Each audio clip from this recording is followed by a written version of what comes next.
Amsal 2 ayat 4 sampai dengan 5, demikianlah firman Tuhan. Jikalau engkau mencarinya seperti mencari perak dan mengejarnya seperti mengejar harta terpendam, maka engkau akan memperoleh pengertian tentang takut akan Tuhan dan mendapat pengenalan akan Allah. Dan mendapat pengenalan akan Allah.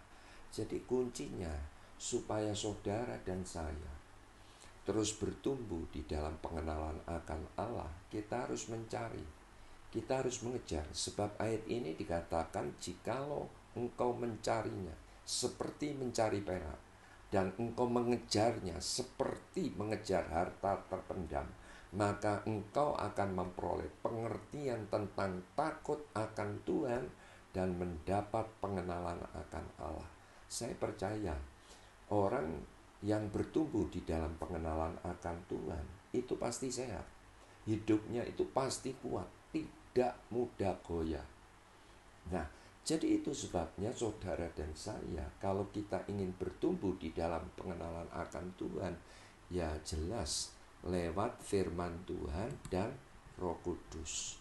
Jadi berbicara tentang firman Tuhan, ya firman Tuhan itu memberikan pengertian. Firman Tuhan itu memberikan pengetahuan yang tepat dan benar. Jadi yang artinya apa? Semakin saudara dan saya itu menggali firman Tuhan, maka firman Tuhan itu akan memunculkan hikmat, akan memunculkan apa? Pewahyuan.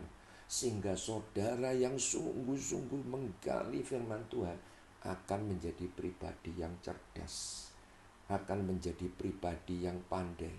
Sehingga di dalam kehidupan ini kita tidak bisa ditipu oleh kuasa si jahat, oleh iblis. Sebab apa? Saudara dan saya mempunyai pengertian pengetahuan yang tepat dan benar.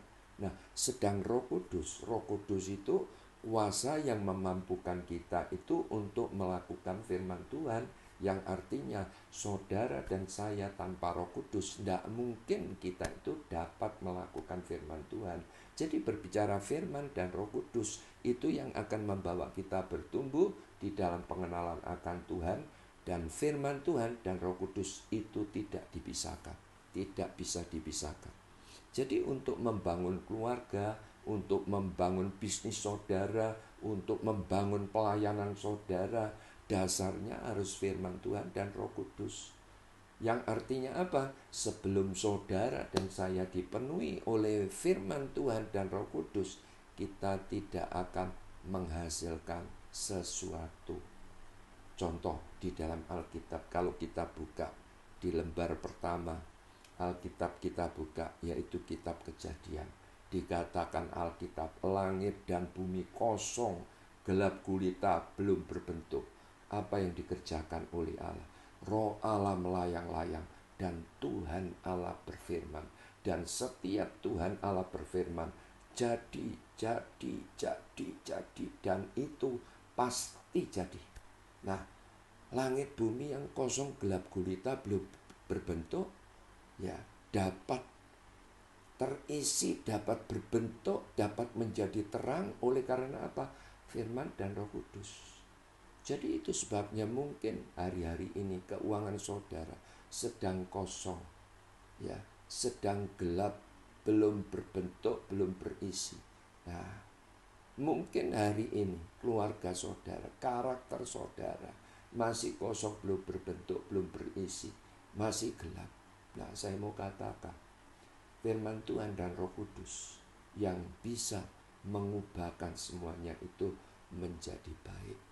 Dan bahkan saya mau katakan, kalau hati pikiran kita ini senantiasa diisi dengan firman Tuhan dan mau dituntun oleh ya Roh Kudus, saya percaya hati pikiran kita itu tidak mudah cemar. Jadi itu sebabnya berbicara saudara dan saya, setelah kita itu terima Yesus sebagai Tuhan dan Juru Selamat, hati pikiran kita itu jangan mudah cemar. Yang artinya apa? Jika ada sesuatu yang dijanjikan Tuhan dan itu belum terjadi, masalahnya mungkin saya mau katakan pengertian pengetahuan kita itu belum cocok dengan apa yang Tuhan harapkan. Betul? Jadi yang penting apa? Hati pikiran kita itu jangan dibiasakan cemar, tetap bersih. Jadi kalau hati pikiran kita itu tetap bersih, saya percaya firman Tuhan tetap tinggal di dalam pribadi kita.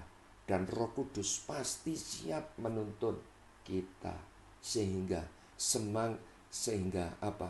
Allah itu semakin menyingkapkan dirinya dan apa yang dijanjikannya akan menjadi realita di dalam hidup kita. Tuhan Yesus memberkati.